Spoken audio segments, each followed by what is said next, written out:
Here's the audience. Awesome. Hi everyone, I just want to say thank you for taking the time out of your day to listen to my speech. I know we're all very busy moving in, so I appreciate it.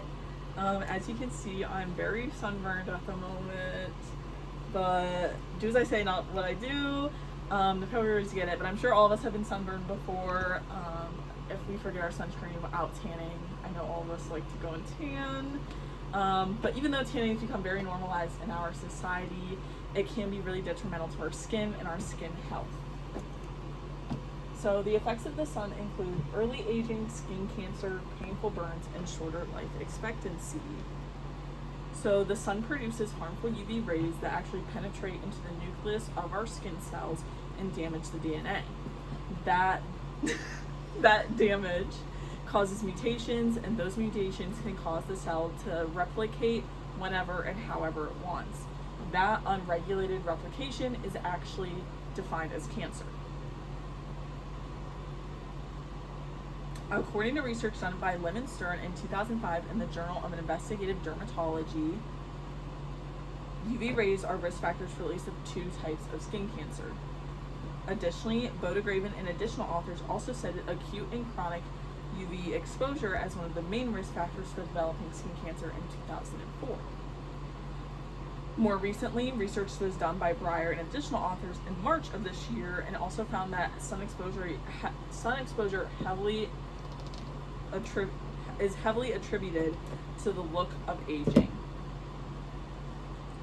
Of course, none of us want cancer or to look old, and this is why it's really important to wear SPF lotion, so sunscreen, or UPF clothing, which is basically clothing with like sunscreen built into it.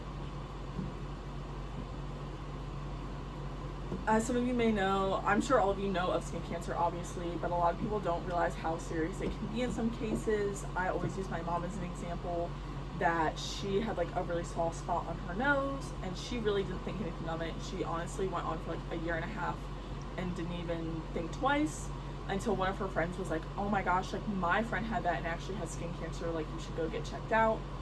She had to take off work, drive to, we all know how hard it is to get an appointment at a dermatologist, and it did end up being skin cancer, and they had to take out a massive chunk out of her nose and do a whole skin graft to fix it. And although it does look pretty good, there is still obviously some scarring, and none of us want to deal with that, of course.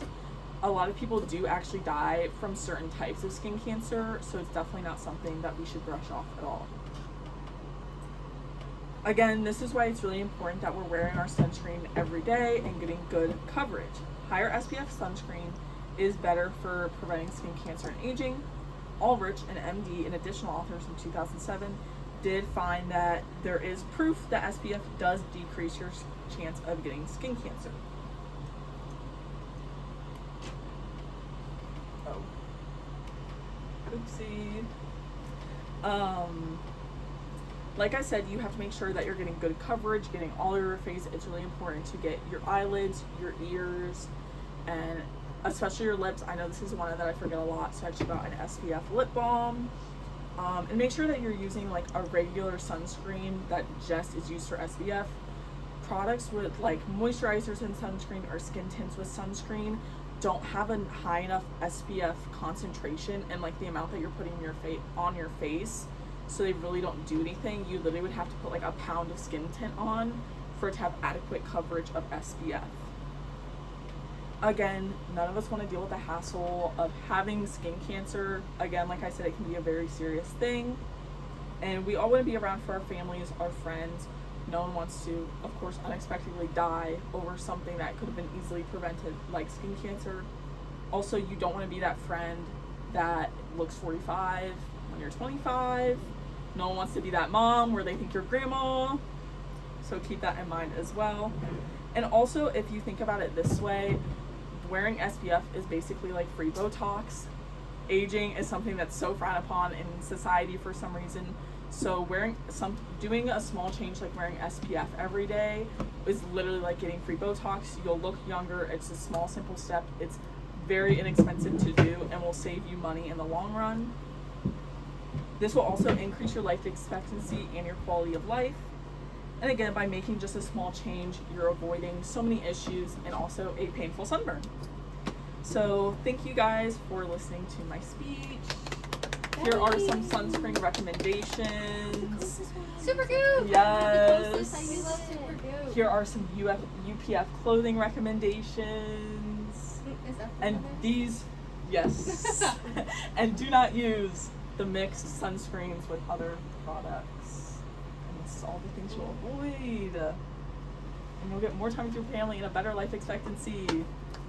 Yay! Thank you guys.